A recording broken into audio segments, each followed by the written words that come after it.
In today's video, I'm going to teach you how to log an email in Salesforce using Flow. This process can be incredibly useful for keeping track of email interactions directly within your Salesforce environment, ensuring all your communications are well recorded and accessible.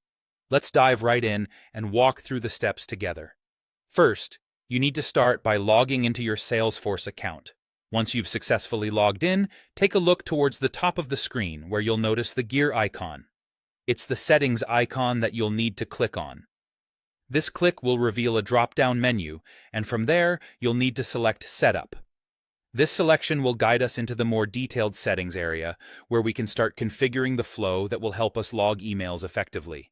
In the Advanced Setup window, you'll notice a search bar that's labeled Quick Find.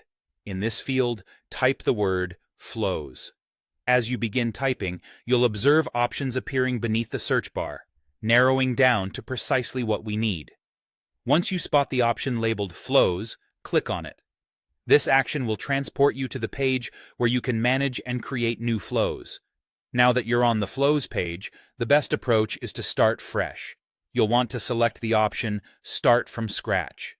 This move allows us to build a flow tailored specifically to logging emails.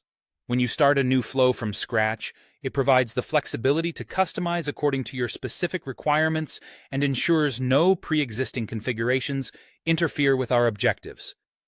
Next up, you'll be greeted with a prompt to choose the type of flow you wish to create.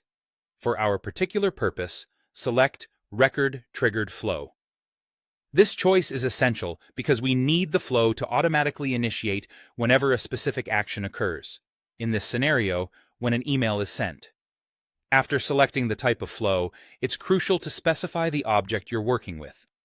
Set the object to email message. This selection informs Salesforce that the flow we're crafting deals with email records. With the object set, the next decision involves determining when the flow should trigger. Opt for the condition, a record is created. This option ensures that every time a new email message record is created in Salesforce, the flow activates automatically. With these settings configured, it's time to secure your work. Click the Save button, and you'll see a prompt asking for a name for your flow. It's recommended to choose a descriptive name that makes it easy to identify later. A name like Log Email on Send works well. Once you've named the flow, remember the crucial final step: activating it. Find the Activate option, click on it, and ensure your flow is ready to operate. Following these steps will set up an automated process to log emails in Salesforce, ensuring you have a clear trail of your communications. I hope this guide helps streamline your operations in Salesforce and enhances your email tracking capabilities. Thanks for watching, and be sure to check back for more tutorials on optimizing your Salesforce use.